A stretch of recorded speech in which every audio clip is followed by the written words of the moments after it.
नमस्कार दोस्तों, स्वागत है आपका हमारे YouTube चैनल एग्ज़ाम गुरु में। दोस्तों, आज हम लेकर आए हैं आप लोगों के लिए 40 MCQs, 40 मल्टीपल चॉइस क्वेश्चंस, और विशेष रूप से उन लोगों के लिए जो RRB ग्रुप डी की तैयारी कर रहे हैं। किनकी? RRB ग्रुप डी की जिनकी तैयारी चल रही है उन लोगों के लिए ये सेशन, ये वीडियो बहुत ही इम्पॉर्टेंट है, बहुत ही महत्वपूर्ण है, क्योंकि 40 MCQ हमने वही डाले हैं दोस्तों जिनमें से प्रश्न आने की संभावना लगभग 80 से 90% तक है। तो बिना किसी देरी किए हुए शुरुआत करते हैं दोस्तों आज के इस वीडियो की, आज के इस पार्ट की। और जिन लोगों ने भी RRB ग्रुप डी की तैयारी कर रहे हैं उन लोगों से मेरा निवेदन है कि इस सीरीज़ को जो ग्रुप डी के लिए चल रही है बहुत ही ध्यानपूर्वक और बहुत ही ध्यान से देखें। चलिए दोस्तों शुरुआत करते हैं, लेकिन उससे पहले अगर आपने चैनल को सब्सक्राइब नहीं किया हो तो फटाफट से दोस्तों चैनल को सब्सक्राइब कर दें, और अगर आपने वीडियो को लाइक नहीं किया तो फटाफट एक लाइक, एक शेयर और एक कमेंट भी कर दें। चलिए दोस्तों शुरुआत करते हैं आज के इस वीडियो की कि शाम सूरज को ढलना सिखाती है, शमा परवाने को चलना सिखाती है, गिरने वाले को होती तो है तकलीफ पर ठोकर ही इंसान को चलना सिखाती है। चलिए पहला प्रश्न देखते हैं, ये रहा आपकी कंप्यूटर स्क्रीन पर।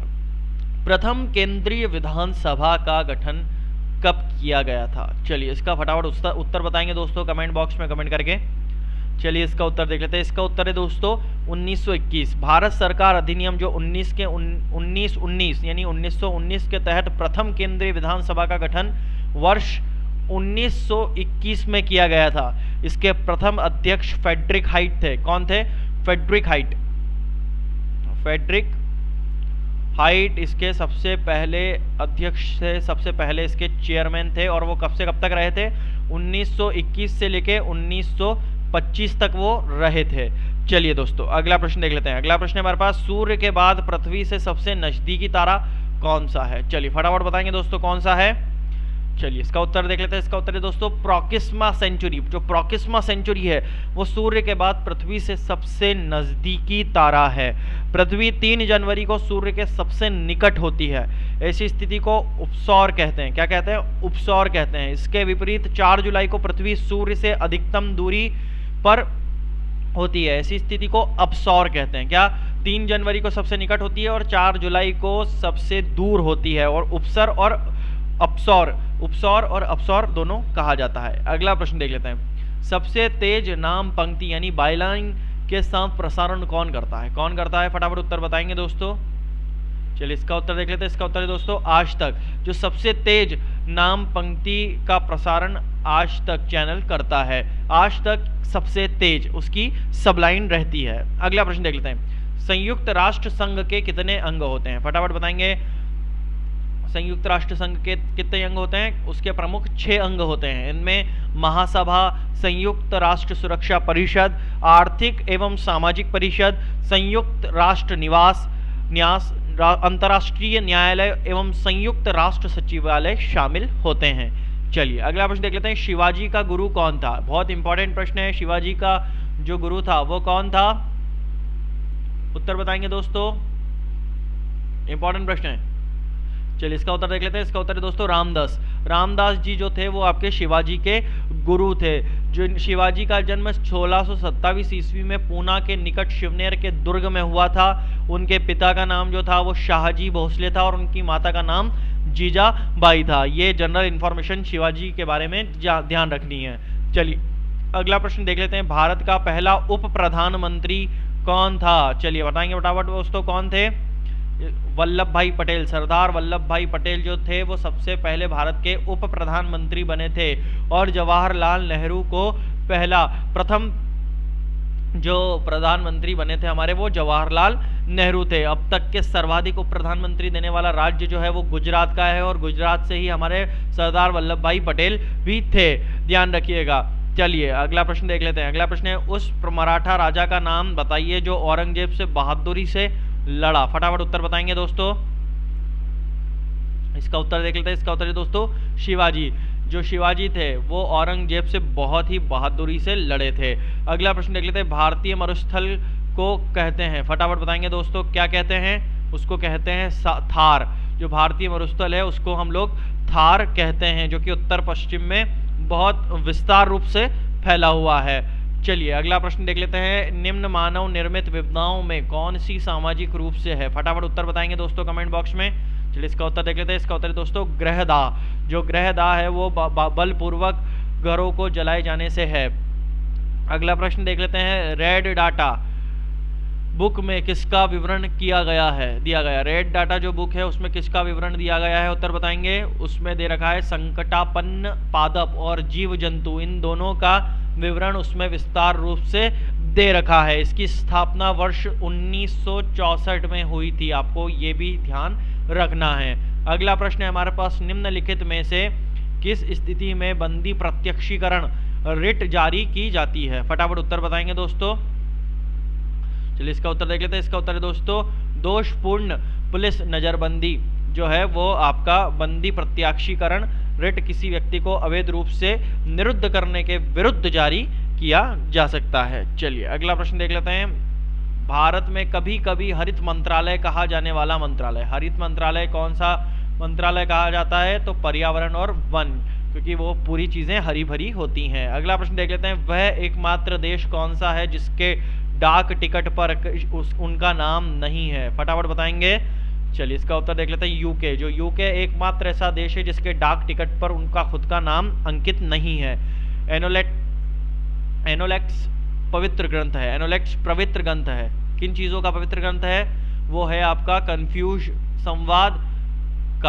संवाद का या कन्फ्यूजन का एक पवित्र ग्रंथ जो है वो एनालिटिक्स है। ठीक है। अगला प्रश्न देख लेते हैं। विश्व का सबसे बड़ा मरुस्थल कौन सा है? फटाफट उत्तर बताएंगे। कौन सा है? तो सहारा। विश्व का सबसे बड़ा मरुस्थल यानी कि Sahara is the biggest desert in the world. पूरे विश्व में बिगेस्ट डेजर्ट जो है, जो सबसे बड़ा मरुस्थल है वो आपका सहारा है। ठीक है। अगला प्रश्न देख लेते हैं। अगला प्रश्न हमारे पास। सूर्य की रोशनी धूप को पृथ्वी तक पहुंचने में लगभग कितना समय लगता है? फटाफट उत्तर बताएंगे। चलिए इसका उत्तर देख लेते हैं। इसका उत्तर है दोस्तों 8 मिनट 16.6 सेकेंड जो है वो सूर्य की किरणें आपका लेती हैं पृथ्वी तक आने में। ठीक है। और इसकी दूरी अगर आपको देखी जाए तो इसकी जो दूरी है सूर्य और पृथ्वी की जो दूरी है वो आपकी इतनी है, तो 14,96,00,000 जो है वो आपकी इसकी पूरी इतनी दूरी है। ठीक है। और दोस्तों ये जो सूर्य से पृथ्वी का दूरी है, अगर आप साहित्य पढ़ते हैं, साहित्य में रुचि रखते हैं, तो आपने हनुमान चालीसा पढ़ी होगी। हनुमान चालीसा में तुलसीदास जी ने कहा है, उसमें कहा है बाबा ने कि जुग सहस्त्र योजन पर भानु। तो जो जुग है उसको बोलते हैं एक महायुग, मतलब चारों युग को मिलके बनने वाला एक महायुग कहलाता है। और इन सब युगों के वर्षों को अगर हम लोग जोड़ दें, इनका ऐड कर दें इन लोगों को, तो जितना टोटल आएगा उसका हम लोग सहस्त्र यानी 10,000 से गुणा करें। और जुग सहस्त्र जोजन मतलब होता है 1 मील। 1 मील मतलब 9.81 किलोमीटर। इन तीनों चीज़ों का 10,000 गुणित 9.81 इंटू जितने इन जो युग हैं उन सबको जोड़ा है, उन सबको हम लोग ऐड करके मल्टीप्लाई कर दें, तो जो वैल्यू आएगी वो आपकी 14,96,00,000 रहेगी, जो कि आपकी धरती से सूर्य तक की जो डिस्टेंस है वो बताता है। चलिए दोस्तों अगला प्रश्न देख लेते हैं। अगला प्रश्न हमारे पास। मालदीव का गंभीर पर्यावरण निम्न कोटिकरण अनिवार्यतः किसके कारण माना जाता है? चलिए उत्तर बताएंगे दोस्तों इसका। चलिए इसका उत्तर देख लेते हैं। उच्च जनसंख्या घनत्व के कारण। अगला प्रश्न है। एलोरा में प्रसिद्ध शिव मंदिर का निर्माण किसने करवाया था? कौन से शासक थे उस टाइम? तो सबको मालूम है, राष्ट्रकूट शासक जो थे उन्होंने एलोरा की जो प्रसिद्ध मूर्तियां हैं वो शिव मंदिर में उन्होंने एलोरा की मूर्तियों का निर्माण कराया था राष्ट्रकूट शासक कृष्ण प्रथम ने। अगला प्रश्न देख लेते हैं। भारत की संविधान सभा का अध्यक्ष कौन था? भारत की जो संविधान सभा थी उसके अध्यक्ष जो थे वो सब जानते हैं डॉक्टर राजेंद्र प्रसाद थे, क्योंकि वो राष्ट्रपति थे और संविधान सभा का अध्यक्ष जो रहता है वो राष्ट्रपति होता है, यानी कि डॉक्टर राजेंद्र प्रसाद थे। ठीक है, और 9 दिसंबर 1946 को जो संविधान सभा द्वारा सच्चिदानंद सिन्हा को अस्थायी रूप से अध्यक्ष चुना गया था। ठीक है, और जबकि 11 दिसंबर को 1946 को फिर डॉक्टर राजेंद्र प्रसाद जी को उसका परमानेंट अध्यक्ष यानी कि स्थायी अध्यक्ष उस संविधान सभा का चुन लिया गया, और पहले राष्ट्रपति के रूप में डॉक्टर राजेंद्र प्रसाद भारत की जो राष्ट्रपति की कुर्सी का उन्होंने पदभार संभाला था। अब ध्यान रखिएगा, जब जो ड्राफ्टिंग कमेटी के चेयरमैन है, ड्राफ्टिंग कमेटी के चेयरमैन से ये एक प्रश्न बहुत इंपॉर्टेंट बनता है कि ड्राफ्टिंग कमेटी के चेयरमैन कौन थे, तो वो थे डॉक्टर BR अम्बेडकर। अगला प्रश्न, सिंधु नदी का उद्गम होता है, सिंधु नदी का उद्गम होता है कहाँ से होता है? उत्तर बताएंगे इसका फटाफट। इसका उत्तर है दोस्तों कैलाश पर्वतमाला से, कैलाश पर्वतमाला से सिंधु नदी का उद्गम होता है। अगला प्रश्न देखते हैं, राष्ट्रीय रासायनिक प्रयोगशाला स्थित है, कहाँ पर स्थित है दोस्तों? पुणे में स्थित है। अगला प्रश्न देख लेते हैं, यूरोपीय संघ की साझा मुद्रा को क्या नाम दिया गया? क्या नाम दिया गया? उत्तर बताएंगे दोस्तों। तो इसका उत्तर देख लेते हैं, यूरो नाम दिया गया। यूरोपीय संघ की जो साझा मुद्रा थी उसको यूरो कहा गया था, और 1 जनवरी 2015 को यूरोपीय संघ ने आधिकारिक रूप से लिथुआनिया को यूरो के क्षेत्र का जो 19वें सदस्य के रूप में अपनी स्वीकृति प्रदान कर दी थी। ठीक है, अगला प्रश्न देख लेते हैं, हमारे संविधान में न्यायिक समीक्षा की धारणा किस देश के संविधान से ली गई है? फटाफट बताएंगे किससे ली गई है? तो यूएसए ली गई है। तो यूएसए जो है मतलब America, United states of America से हम लोगों ने न्यायिक समीक्षा, मौलिक अधिकार जो हैं वो भी हम लोगों ने यूएसए से लिए हैं। संविधान की जो सर्वोच्चता, मतलब संविधान जो है सबसे ऊपर होगा, ये भी हमने यूएसए से लिया है। उपराष्ट्रपति से संबंधित जो व्यवस्थाएं हैं वो हमने यूएसए से ली है। न्यायिक जो न्याय व्यवस्था का जो पुनर्अवलोकन रहता है राष्ट्रपति का या फिर उच्चतम न्यायालय का, वो भी हम लोगों ने जो है यूएसए से लिया है। अगला प्रश्न देख लेते हैं, भारत का सबसे बड़ा संघ राज्य क्षेत्र कौन सा है? कौन सा है? चलिए फटाफट उत्तर बताएंगे दोस्तों। इसका उत्तर है दोस्तों अंडमान और निकोबार द्वीप समूह जो है वो सबसे बड़ा संघ राज्य क्षेत्र है। अगला प्रश्न देख लेते हैं, प्रायद्वीपीय भारत की निम्नलिखित में से कौन सी नदी अरब सागर में नहीं मिलती? फटाफट बताएंगे दोस्तों कौन सी नहीं मिलती है। चलिए इसका उत्तर देख लेते हैं। इसका उत्तर है दोस्तों कावेरी, कावेरी जो है वो नहीं मिलती है। अगला प्रश्न देख लेते हैं, बौद्ध का अर्थ है,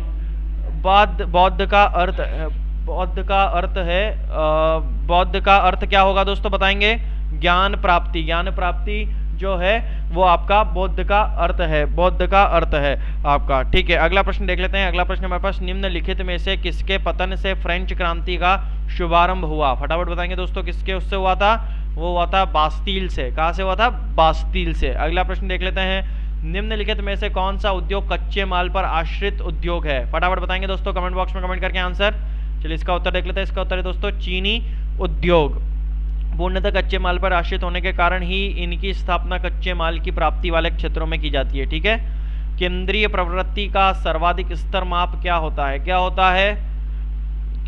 माध्य होता है। गणित एवं सांख्यिकी में समांतर माध्य जो नमूने के आंकड़े केंद्रित रहते हैं, मतलब सेंट्रल टेंडेंसी बोलते हैं जिसको, उसको गणितीय माप कहा जाता है। जो इसे और ये एवरेज या फिर मध्य, इसको औसत या फिर हम लोग मीन जो रहता है वो कहते हैं। अगला प्रश्न देख लेते हैं। अगला प्रश्न हमारे पास, क्रिकेट बैट के लिए विलो कहाँ से प्राप्त होता है? कहाँ से प्राप्त होता है क्रिकेट बैट के लिए विलो? तो ध्यान रखिएगा, जो प्राप्त होता है शंकु वृक्षी वन जो रहते हैं उनकी वहाँ उस वन की जो लकड़ी रहती है वहाँ पर एक विलो नाम की लकड़ी पाई जाती है। तो उस वन से विलो लकड़ी हम लोग क्रिकेट बैट के लिए मंगवाते हैं। ये वन जो है वो ठंडे प्रदेशों में पाए जाते हैं। भारत में जम्मू और कश्मीर जो जिस टाइप के जो शहर हैं, जम्मू कश्मीर वाले जो राज्य हैं, इस टाइप के जो राज्य हैं, इस टाइप के जो शहर हैं, वहाँ पर शंकु वृक्षी वन जो है वो पाए जाते हैं और वहाँ से विलो लकड़ी हम लोग मंगवाते हैं। अगला प्रश्न देख लेते हैं। अगला प्रश्न हमारा, मालदीव का गंभीर पर्यावरण निम्न कोटिकरण अनिवार्य किसके कारण माना जाता है? किसके कारण माना जाता है? उत्तर बताएंगे। चलिए इसका उत्तर देख लेते हैं। दिए गए विकल्पों में से कोई नहीं, यानी कि निरंतर मृदा अपरदन, जो जल और वायु का औद्योगिक प्रदूषण या फिर उच्च जनसंख्या घनत्व, ये किसी भी नहीं आएगा, क्योंकि मालदीव का जो गंभीर पर्यावरण निम्न कोटिकरण अनिवार्यतः उच्च जनसंख्या घनत्व या फिर निरंतर मृदा अपरदन या फिर जल और वायु का औद्योगिक प्रदूषण के कारण माना जाता है। ठीक है, तो इनमें से कोई सा भी एग्जाम्पल जो है वो आपका इसमें सटीक नहीं बैठ रहा है, इसलिए दिए गए विकल्पों में से कोई भी विकल्प नहीं आएगा इसका आंसर। अगला प्रश्न देख लेते हैं। नक्शों पर क्षेत्रफल मापने के लिए जो प्रयुक्त यंत्र है उसको क्या कहते हैं? फटाफट उत्तर बताएंगे दोस्तों, क्या कहते हैं? चलिए, उसको कहते हैं प्लेनिनोमीटर। प्लेनिनोमीटर जो है वो आपका नक्शे पर क्षेत्रफल मापने के लिए जो प्रयुक्त यंत्र है उसको हम लोग ये कहते हैं। और एक ऑपिसोमीटर रहता है, ऑपिसोमीटर के द्वारा जो है दोस्तों लंबाई नापी जाती है। ठीक है, अगला प्रश्न देख लेते हैं। वर्धमान महावीर ने परिनिर्वाण कहाँ प्राप्त किया था? निर्वाण कहाँ प्राप्त किया था? वो परिनिर्वाण मतलब आपका उन्होंने सीधी भाषा में किया कही जाए तो मतलब उन्होंने अपने देह का त्याग की थी। तो इसका उत्तर है दोस्तों पावा नगरी में उन्होंने वर्धमान महावीर ने परिनिर्वाण प्राप्त किया था। ठीक है, अगला प्रश्न देख लेते हैं। एक रीट किसके द्वारा जारी की जाती है? कोई उच्च न्यायालय, किसी भी उच्च न्यायालय के द्वारा एक रीट जो है वो जारी की जाती है। सर्वोच्च न्यायालय अनुच्छेद 32 तथा प्रत्येक उच्च न्यायालय अनुच्छेद 226 के तहत अपनी रीट जारी कर सकता है। ये आप लोगों को ध्यान रखना है। कौन कौन सी जगह उससे? एक तो आर्टिकल 32 से सुप्रीम कोर्ट और आर्टिकल 226 से हाई कोर्ट। अपनी इसके अनुसार जो है हाई कोर्ट और सुप्रीम कोर्ट दोनों अपनी अपनी रीट जारी कर सकते हैं। अगला प्रश्न देख लेते हैं। भारत में सबसे ऊंचा पठार कौन सा है? इंपॉर्टेंट है, क्वेश्चन बार बार पूछे जाने वाला है और पठारों में से तो क्वेश्चन बनते ही बनते हैं। चलिए फटाफट बताएंगे सबसे ऊंचा पठार कौन सा है। तो ध्यान रखिएगा, लद्दाख का पठार जो है वो आपका सबसे ऊंचा और बड़ा पठार है। अगला प्रश्न देख लेते हैं। फॉस्टिवाव की विचारधारा किस देश से विकसित हुई थी? फॉस्टिटाव की विचारधारा है जो वो आपकी इटली से बहुत प्रभावित थी, क्योंकि जो दोस्तों मुसोलिनी प्रारंभ में इतालवी जो कम्युनिस्ट पार्टी थी उसकी जो सक्रिय सदस्य था जो आपका मुसोलिनी था वो आपका इतालवी कम्युनिस्ट पार्टी का बहुत ही सक्रिय सदस्य था। पर प्रथम विश्व युद्ध के जो दौरान वो बहुत ही ज्यादा राष्ट्रवादी बन गया था।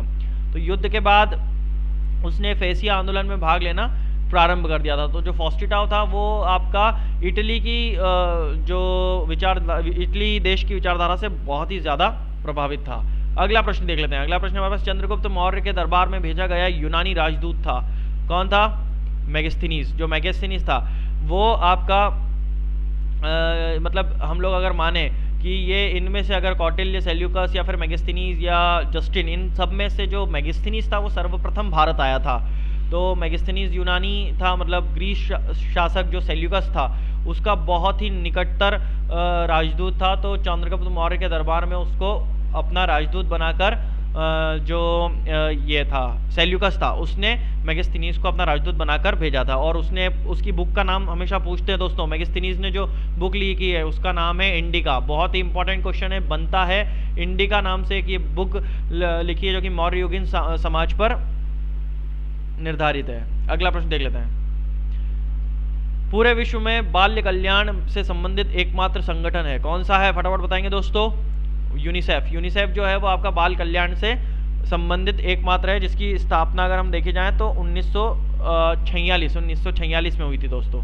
1946 में हुई थी और दिसंबर 1946 में हुई थी। दिसंबर का महीना था, दिसंबर 1946 में की गई थी। चलिए अगला प्रश्न देख लेते हैं। भारत में किस राज्य को धान का कटोरा कहा जाता है? किसको कहते हैं धान का कटोरा? आंध्र प्रदेश। आंध्र प्रदेश को मतलब भारत का धान का कटोरा कहा जाता है। यहाँ की फसल जो है वो मतलब 77% 77% जो है वो आपकी राइस पे यानी कि चावल पे डिपेंड करती है। चलिए दोस्तों, आज के वीडियो का आखिरी प्रश्न, आज का 40वां क्वेश्चन ये रहा आपके सामने कि उष्णकटिबंधीय वर्षा वन में सामान्य रूप से पाए जाने वाला पौधा कौन सा है? चलिए फटाफट बताएंगे दोस्तों कौन सा है। चलिए इसका उत्तर देख लेते हैं। इसका उत्तर है दोस्तों आर्किड। जो उष्णकटिबंधीय वर्षा वन में सामान्य रूप से पाए जाने वाले पौधे का नाम आर्किड है। चलिए दोस्तों, आज के वीडियो में बस इतना ही। अगले वीडियो में फिर मुलाकात होगी 40 क्वेश्चंस के साथ। आरआरबी ग्रुप डी के लिए ये सीरीज, ये क्वेश्चंस बहुत इंपॉर्टेंट है। इन क्वेश्चंस को देखना बिल्कुल भी ना भूलें।